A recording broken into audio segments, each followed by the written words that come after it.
Good afternoon, everyone. This is Shannon Scott, the Bard of Bonaventure, coming to you from inside of Bonaventure Cemetery on a beautiful breezy day.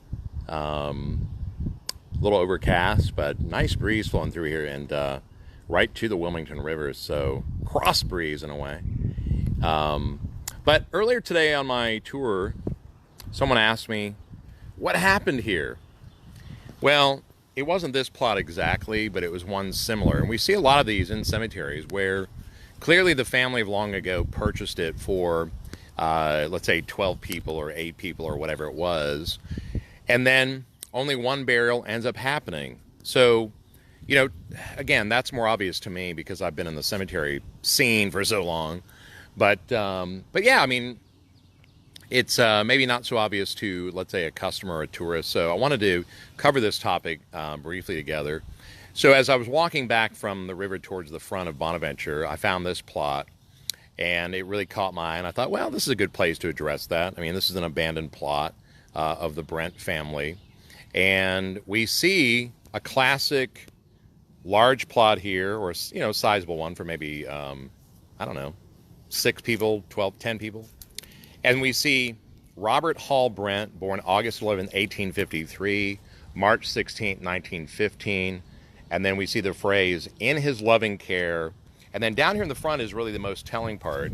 It says, my husband. Well, clearly the wife lived beyond her husband's death in 1915.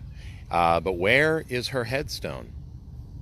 Exactly. And notice, if you're really looking at this headstone of the husband, notice how there are these blank spaces, different blocks below. That is really where the wife's name would ultimately belong. Like, ideally, this is where the wife's name would go. But we see no corresponding grave.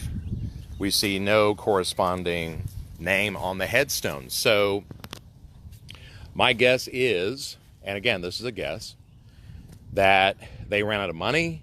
When she died, maybe it was unexpected and the family had no more money to offer toward the ceremony of the burial. Or maybe she is buried here and the name was just never inscribed. I mean, that would take some research on my part, or maybe your part too. I mean, yeah, if you guys, I always try to inspire you to do homework. So if you want to do some homework on this, certainly feel free to look into it and share that with me and, of course, others. But yeah, that's the thing. These families who paid a lot of money for these plots way back when, and that perpetual care bill, the maintenance bill, they often died off, or, you know, circumstances of life took them to some other town or country or whatever it was, and it ends up largely just being empty like this, less we see at least the marker to Brent. And again, this could mean that the wife is here, although I think she was intent on maybe having a grave of her own, because we see my husband here on the footstone. So maybe she was going to have a mirroring one. I mean, there's certainly like a mirror thing here. And yeah, it looks like they had planned for children too, you know, like mom and dad would be here in the front, and the children and others, maybe grandchildren or whatever, would be actually around them. But it just didn't manifest that way in the end. So it's real curious. Don't have the answer. So, but yeah, people want to know, as a woman did today, what happened here with one burial. And that was in another plot in the cemetery, but here's where we can also kind of address that nicely. And just a final thought, this is a old flower bed. So these would have been planted by the garden club ladies if they'd had the perpetual care contract.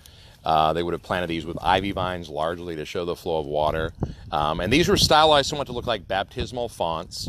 So yeah, basically washing away the earthly toil, standing up risen or anew in a better place. And but yeah, we find the empty flower bed here today.